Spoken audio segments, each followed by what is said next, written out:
नमस्कार। The deep dive में आपका स्वागत है। आज हमारे सामने ओशो की किताब जीवन की खोज पर लिखा गया एक काफ़ी दिलचस्प रिव्यू है।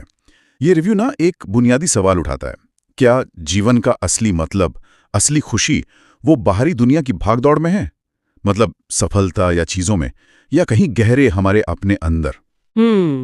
रिव्यू तो कहता है कि भाई असली खजाना बाहर नहीं, अंदर है। सही बात है। तो आज की हमारी ये जो गहन चर्चा है, इसका मकसद यही है कि इस रिव्यू के जरिए समझें कि ओशो की किताब इस नज़रिए को कैसे सामने रखती है। हम देखेंगे कि रिव्यू किन मुख्य विचारों को उभारता है, ये कितने गहरे हैं और रोज़मर्रा की ज़िंदगी में इनके क्या मायने हो सकते हैं, जो भी रिव्यू में बताया गया है उस हिसाब से। बिल्कुल। चलिए इस सोच की परतों को खोलते हैं। रिव्यू का कहना है कि किताब जीवन के असली अर्थ को बाहरी दुनिया में खोजने की बजाय अपने भीतर खोजने पर जोर देती है।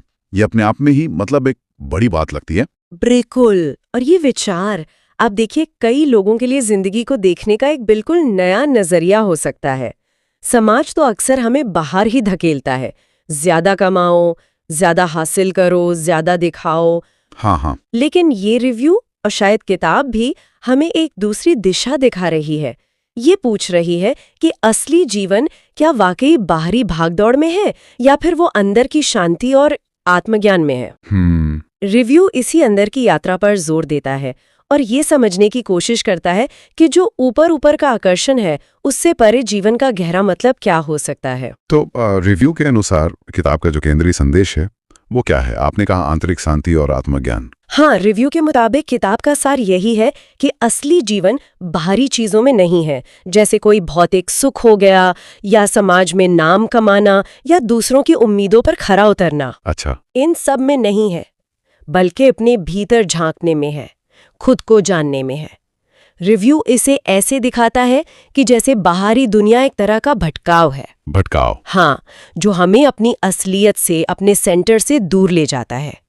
इसलिए रिव्यू के हिसाब से जीवन का मूल उद्देश्य है सजगता, मतलब अवेयरनेस, ध्यान यानी मेडिटेशन और आत्मज्ञान। सजगता और ध्यान, ये शब्द हम सुनते तो बहुत हैं, खासकर आध्यात्मिक बातों में। रिव्यू के हिसाब से क्या आप थोड़ा और बता सकती हैं कि इनका मतलब क्या है यहाँ? अच्छा सवाल है।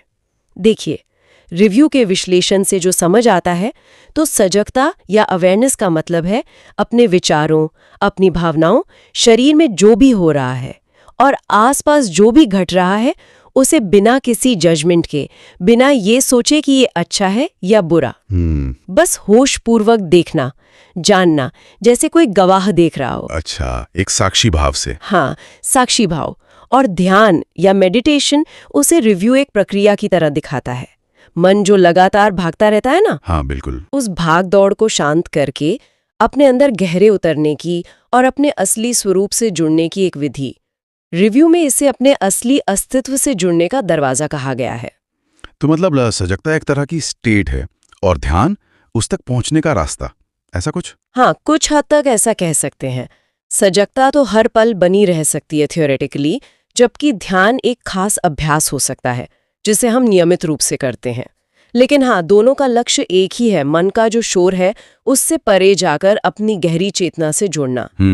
और यहीं पर बात दिलचस्प हो जाती है कि ये नजरिया बाहरी दुनिया की जो उपलब्धियां हैं, जिन्हें हम सफलता मानते हैं, उसकी बजाय व्यक्ति की आंतरिक स्थिति को, उसकी चेतना की क्वालिटी को ज्यादा महत्व देता है। सही। रिव्यू साफ इशारा करता है कि बाहरी चीजें, चाहे वो कितनी भी बड़ी कामयाबी हो, पैसा हो, रिश्ते हो, वो सब अस्थायी हैं, बदलते रहते हैं। हाँ, ये तो है। जबकि भीतर की खोज, अपने मन को समझना, अपनी चेतना को जानना, ये एक ऐसी यात्रा है जिसका फल रिव्यू के अनुसार स्थायी हो सकता है। ये वाकई में जो समाज में सोच चलती है उससे काफी अलग है, जहां अक्सर बाहरी सफलता को ही सब कुछ मान लिया जाता है।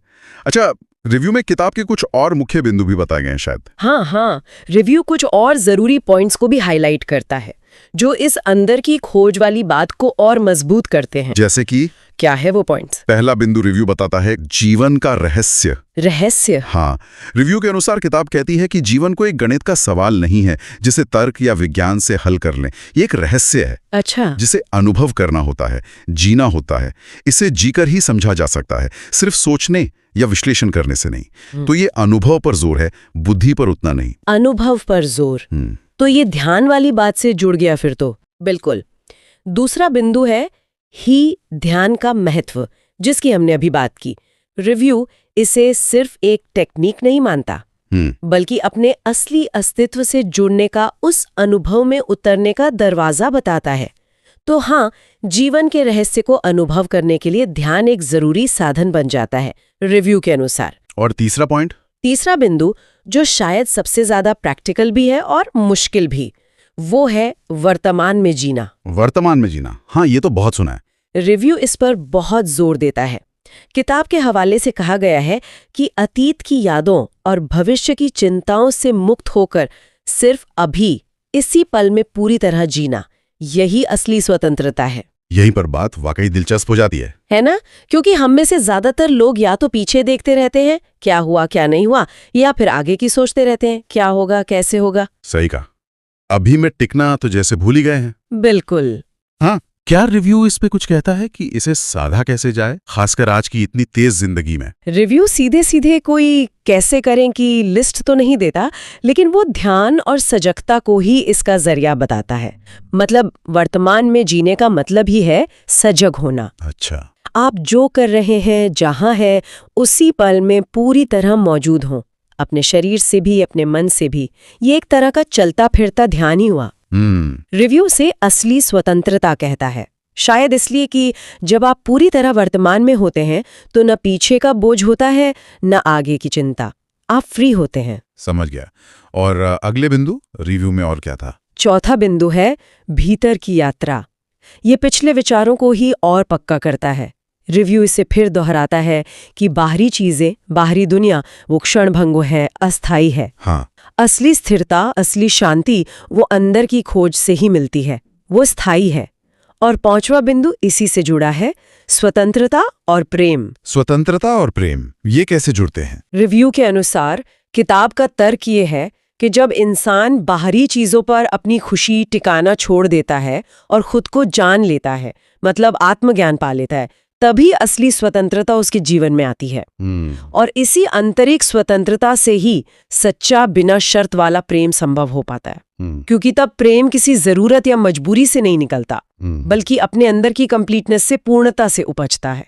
ये बाहरी निर्भरता से मुक्ति की बात है। तो अगर इन सब पॉइंट्स को जोड़कर देखें, अनुभव, फिर ध्यान, फिर वर्तमान में जीना, अंदर की यात्रा और फिर स्वतंत्रता और प्रेम, ये तो एक पूरी, मतलब एक चेन जैसी बन रही है। हाँ बिल्कुल। अगर इसे बड़ी तस्वीर में देखें तो एक साफ लाइन दिखती है। रिव्यू के मुताबिक जीवन का रहस्य, अनुभव पहला बिंदु, ठीक। उस अनुभव का दरवाजा है ध्यान, दूसरा बिंदु। ध्यान हमें वर्तमान क्षण, तीसरा बिंदु में लाता है और सजग बनाता है। ये सिर्फ कोई दिमागी कसरत नहीं है, ये एक एक्टिव एक्सपीरियंशियल प्रोसेस है। अनुभवात्मक। हाँ, अनुभवात्मक। जब हम बाहरी दुनिया की अस्थिरता और क्षणभंगुरता, चौथा बिंदु, को पहचान कर अंदर मुड़ते हैं, तो उस आंतरिक स्थिरता से ही सच्ची स्वतंत्रता और प्रेम, पांचवा बिंदु, मुमकिन हो पाता है। अच्छा। क्योंकि तब हमारी खुशी या शांति बाहर के हालात पर डिपेंडेंट नहीं रहती। एक और बात जो रिव्यू में कही गई है वो ये कि किताब की भाषा बहुत सरल और सीधी है, लेकिन विचार बहुत गहरे हैं। हाँ, ये जरूरी है। ये खूबी इसे सिर्फ फिलोसोफर्स या आध्यात्मिक लोगों तक ही सीमित नहीं रखती, बल्कि आम पाठक के लिए भी आसान बनाती है। बिल्कुल। तो रिव्यू के आधार पर ये किताब सिखाती क्या है असल में, और ये किन लोगों के लिए ज्यादा फायदेमंद हो सकती है? क्या ये सिर्फ मतलब आध्यात्मिक टाइप के लोगों के लिए है? रिव्यू के अनुसार ये किताब जीवन को देखने का एक नया नजरिया देती है। ये सिखाती है कि कैसे हम रोजमर्रा के साधारण पलों में भी गहराई और सुंदरता खोज सकते हैं। शायद सबसे जरूरी बात जो रिव्यू उभारता है वो ये है कि ये तनाव, चिंता और जीवन की जो आम उलझनें होती हैं, हाँ। उनसे मुक्त होकर एक ज्यादा शांत, संतुलित और मीनिंगफुल लाइफ जीने का रास्ता दिखा सकती है। तो मतलब ये कि ये उन लोगों के लिए मददगार हो सकती है जो अपनी जिंदगी में कुछ कमी सी महसूस कर रहे हैं। शायद बाहर से सब ठीक है पर अंदर शांति नहीं है। निश्चित रूप से। रिव्यू खास तौर पर उन लोगों को इसे पढ़ने का सुझाव देता है जो जीवन में शांति, बैलेंस और एक गहरे अर्थ की तलाश में है। जो लोग आध्यात्मिकता या सेल्फ डिस्कवरी में रुचि रखते हैं उनके लिए तो ये है ही, लेकिन साथ ही उन लोगों के लिए भी जो शायद मेडिटेशन के बारे में जानना चाहते हैं, उत्सुक हैं और इसे शुरू करना चाहते हैं। अच्छा। रिव्यू बताता है कि ये किताब उनके लिए एक अच्छा स्टार्टिंग पॉइंट या एक गाइड जैसी हो सकती है, क्योंकि भाषा सरल है। और आपने तनाव मुक्ति की बात की। रिव्यू इस पहलू पर और क्या कहता है? आजकल स्ट्रेस तो एक बहुत बड़ी समस्या है। हाँ, और यहीं से एक अहम सवाल उठता है कि ये जो शिक्षाएं हैं, जो सुनने में काफी गहरी और शायद थोड़ी आइडियलिस्टिक लग सकती हैं, ये रोजमर्रा की जिंदगी में प्रैक्टिकली कैसे लागू हो सकती हैं? हाँ, ये महत्वपूर्ण है। रिव्यू का नजरिया ये है कि ये सिर्फ कोई हवाई फिलॉसफी नहीं है। जब व्यक्ति ध्यान, सजगता और वर्तमान में जीने का अभ्यास करता है, तो वो धीरे धीरे बाहरी घटनाओं और परिस्थितियों से कम प्रभावित होने लगता है। मन कम भटकता है, कम रिएक्ट करता है, जिससे स्वाभाविक रूप से तनाव और उलझनें कम होती हैं। रिव्यू इसे एक शांत और संतुलित जीवन की ओर ले जाने वाले प्रैक्टिकल रास्ते के तौर पर पेश करता है। तो ये उन लोगों के लिए भी रेलेवेंट हो सकता है जो शायद खुद को स्पिरिचुअल ना मानते हो, लेकिन आज की भागदौड़ और जो इतना इन्फॉर्मेशन ओवरलोड है, हाँ, उसके नीचे दबा हुआ या थोड़ा दिशाहीन महसूस करते हैं। बिल्कुल। रिव्यू इसी ओर इशारा करता है। अंदर की शांति और संतुलन की जरूरत तो हर किसी को है, उनकी लाइफस्टाइल या मान्यताएं चाहे जो भी हो। और एक बात जो रिव्यू करने वाले ने अपने पर्सनल एक्सपीरियंस से जोड़ी है, वो भी गौर करने लायक है। क्या? उन्होंने लिखा कि हर पेज पढ़ते समय ऐसा लगता है जैसे ओशो सीधे आपसे बात कर रहे हों। अच्छा। ये दिखाता है कि किताब का अंदाज शायद काफी डायरेक्ट है, पर्सनल है और एक कनेक्शन बनाने वाला है।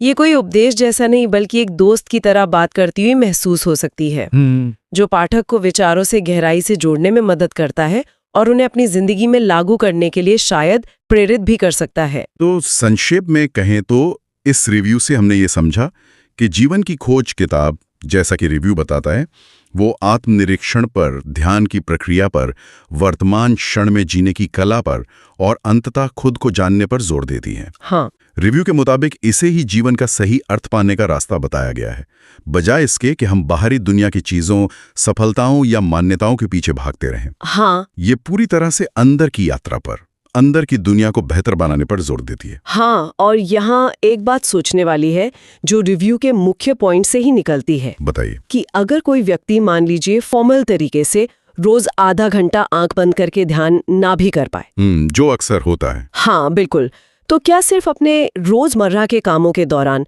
वर्तमान क्षण पर थोड़ा सचेत रूप से ध्यान देने का अभ्यास, जैसे खाना खाते समय सिर्फ खाने पर ध्यान देना, या चलते समय अपने कदमों और सांस पर ध्यान देना, या किसी की बात सुनते हुए पूरी तरह उसी पर ध्यान देना, क्या ये छोटा सा बदलाव भी उसके रोज के अनुभव को बदल सकता है? रिव्यू वर्तमान में जीने पर इतना जोर देता है कि लगता है शायद ये सिंपल सी प्रैक्टिस भी हमें उस अंदर की शांति और सजगता के थोड़ा करीब ला सकती है जिसकी तरफ ये किताब इशारा करती है। ये एक ऐसा पहलू है जिस पर पाठक इस रिव्यू को पढ़ने के बाद खुद सोच सकते हैं और अपनी जिंदगी में प्रयोग करके देख सकते हैं। इसी विचार के साथ ओशो की किताब जीवन की खोज के इस रिव्यू पर आधारित आज की ये गहन चर्चा हम यहीं समाप्त करते हैं।